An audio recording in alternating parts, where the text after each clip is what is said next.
로하! 인권과 관련된 다양한 이슈를 더 쉽고 재미있게 알아보기 위해 준비한 문화컬처의 진수입니다. 저번 영상은 잘 보셨나요? 이번에도 예술작품 속 인권 이야기를 들려드리기 위해 찾아왔습니다. 요새 코로나 때문에 영화관 가기 어렵죠? 대신 집에서 영화 다운로드 받아서 보시는 분들이 많을 텐데요. 그런 여러분들께 소개해드리고 싶은 영화가 있습니다. 제가 정말 인상 깊게 본 영화인 가버나움인데요.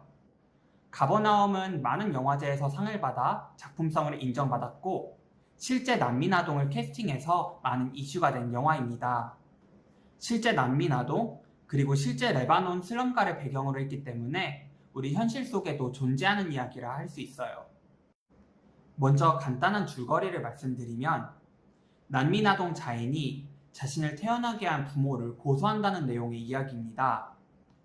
유튜브나 영상 매체에 가버나움을 소개하는 영상들은 이미 너무 많기 때문에 저는 줄거리보다는 영화 장면에 나타난 아동 인권에 대해 주로 이야기해 보려고 합니다.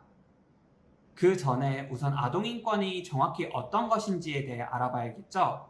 유엔 아동 권리협약에서는 아동 인권을 크게 4가지로 분류하고 있습니다. 생존, 보호, 발달, 참여의 권리가 그것인데요.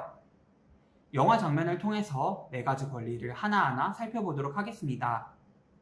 영화 저작권 때문에 장면을 직접 보여드리긴 어렵지만 지금부터 설명을 통해 영화 장면을 소개해 드릴 테니 어떤 권리가 침해된 것인지 여러분들도 한번 생각해 보시길 바랍니다. 영화에서는 전반적으로 아동들이 쾌적하지 못한 환경에서 생활합니다. 주인공 자인과 자인이 돌보고 있는 요나스가 먹을 것이 없어 얼음에 설탕을 뿌려 먹는 모습이 연출되기도 하는데요. 기본적인 일식주를 해결하지 못하고 있고 심지어 자인의 부모는 자인과 동생들을 출생신고조차 하지 않았죠. 이런 영화의 내용들은 아동의 생존권이 침해된 내용이라고 할 수 있습니다. 생존권은 아동이 의식주를 적절한 수준으로 누리고 의료 혜택을 받을 권리를 말하는데요. 이처럼 지금도 영화의 주인공인 자인을 비롯해 실제 많은 아동들이 열악한 환경에 처해 있다는 사실 알고 계셨나요?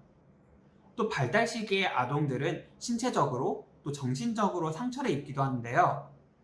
영화에서 자인과 자인의 동생들은 출생신고가 안 돼 있기 때문에 이런 상처들을 치료할 의료나 교육의 혜택을 받을 수가 없습니다.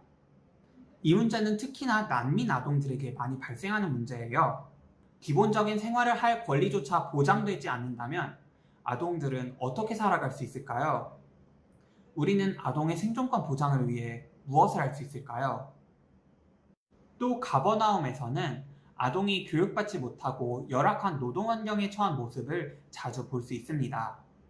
학교에 다니지 않는 주인공 자인이 동생들과 함께 길거리에서 주스를 팔고 집에서 쓰지 않는 냄비 등을 길거리에 팔기도 하죠.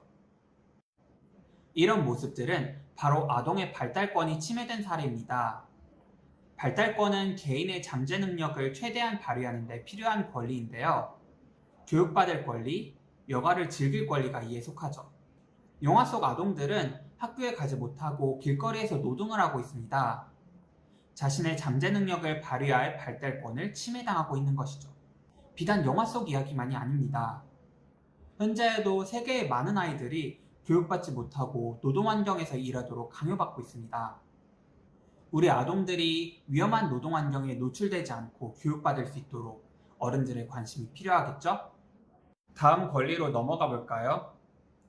영화에서는 자인의 동생 자하드가 초경 이후에 성인 남성과 결혼을 강요받는 모습이 연출됩니다. 결혼하는 대신 남성 측에서 자하드의 가정에 경제적인 도움을 주면서 말이죠. 여기서 자하드가 침해당한 권리는 보호권입니다.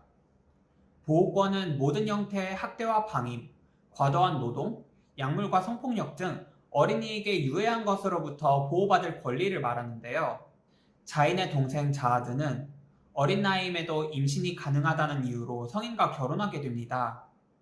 아직까지도 여러 국가에 만연한 조혼과 매매혼의 모습을 보여줬다고 할 수 있는데 조혼, 매매혼 또한 여성 아동에게는 엄연한 폭력과 학대입니다.